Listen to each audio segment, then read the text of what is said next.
Welcome to my DTech channel once again. So now I'll teach about the features of democracy. And in the previous class I have said definition, its work, why the people they have been selected, and how the leaders they are working, and how different countries they have been said as a democratic, and how so many of the countries in the world they have been also said non-democratic. What is the difference between the democracy and non-democracy? Okay, so now I will make you understand about features of democracy. Listen, in the previous class I have said, and I have also made some points. So I'm also in this class I'm making you some points to you so that it will be easy to remember. So according to the books it is saying, listen first, who are the rulers? Who are the rulers in this definition? Which officials must be elected for any government to be called a democracy? Which decision may be taken by elected officials in a democracy? What kind of election constitutes a democratic election? What conditions must be fulfilled for an election to be considered democratic? Who are the people who can elect the rulers or get elected as the rulers? So now these questions that ever comes to the mind, that we have already attached to the democracy. So now number of questions that comes. Okay, what are the questions? Who are the rulers? We are saying about the rulers. So now talk about that rulers. Who are the rulers? We are saying that rulers. We are saying that the people. We were saying that democracy. So what are the system actually? Which are the system? What are the system that we should believe upon that? So this is the things that we have to analyze. Okay, so now for this I'm making some point, and that is what major decisions by elected leaders. Now I'm saying major decisions by elected leaders, a story that will differentiate the real democracy from the non-democracy. Okay, so to whom we can say a real democracy, that actually it is a story, and from that story I have also made some points. The first point is that in 1999 Pervez Musharraf was the leader of the military coup. Second point, it is saying after that he became so powerful that he overthrew, means he just left all the elected leaders and declared him as a CEO of the country. Third point, after that he changed his designation and called himself as the CEO. So the fourth point, after this event or becoming the president, the country allowed him for the 5 years extension because of the new referendum.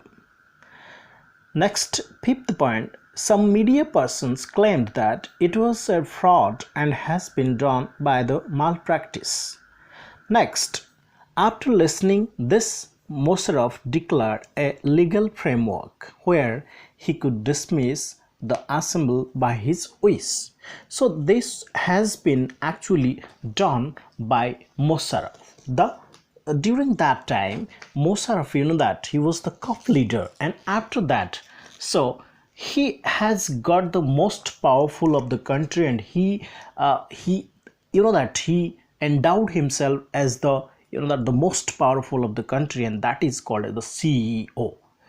Then after, it was the system that every works of the leaders should be judged by the National Security Council. Next point is seventh point. This system refers to a system where all the power will be controlled by the Musharraf. Now the question arises, can we say Pakistan under Musharraf as a democratic country? Absolutely no. But here another question arises. Are the leaders elected by the people? We cannot say they are the rulers, because though they have been elected by the people, still all this power that have been kept by Musharraf.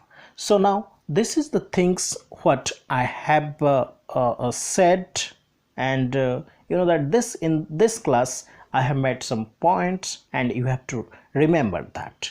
Okay, so now thing is that, so why this is saying that the book is saying that major decision by the elected leaders.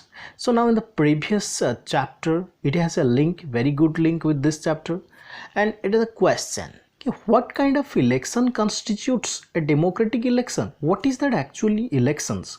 How the elections held? How the people they are giving the votes? There's a number of questions. Who are the people who can elect the rulers? So now, and who can administer us? So now this is a very good question. Okay, number of questions that strikes to our mind.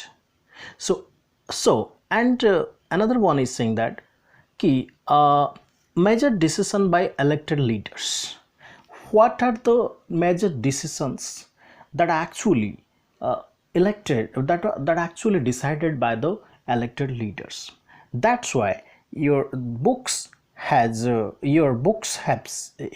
your book, according to the book, that means it is saying different type of stories. So listen first what I've said. It said this point according to the the book. What is that? The main content is major decision by elected leaders. In Pakistan, General Pervez Musharraf led a military coup in October 1999. He overthrew a democratically elected government and declared himself the chief executive of the country. So what do you mean by that? What happens in 1999? General Musharraf, who has been endowed as the chief executive of the country, because that he got the power, he got the most power, he got the power in his country, because that he was led by the military coup and he declared himself as the CEO.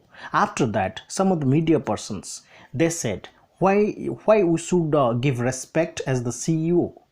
Okay, so they made complaint, and they made also they said we should not, it is not mandatory to accept you as the CEO, right? So after that, what happened in 2002? So General Pervez Musharraf, okay, he recommended some rules and regulations. Okay, that, so what are the rules and regulations? What is that rules? The rule is that, that, so it is saying that he said he ordered a legal framework. What is that legal framework? That amend the Constitution of Pakistan. What is that? According to this order, the president can dismiss the national and provincial assemblies. The president can dismiss the national as well as the state council. Okay, that means all the power will be captured in the hand of that Musharraf. Okay, he can administer the power, he can decentralize the power, he can centralize the power, anything he can do according to his wish. But that there are representatives are there. The people, they elected the representatives, but the actual power that rests on the hands of that Musharraf. So now the questions that come, can we say Musharraf, or can you say Pakistan a democratic country? Okay, so this is a question. So this is the actual features of the democracy. Okay, so in the next video I'll tell about what free and fair electoral competition, electoral competition. So till that, if you like the video, you can press the bell icon and you can like this video. Okay, thank you.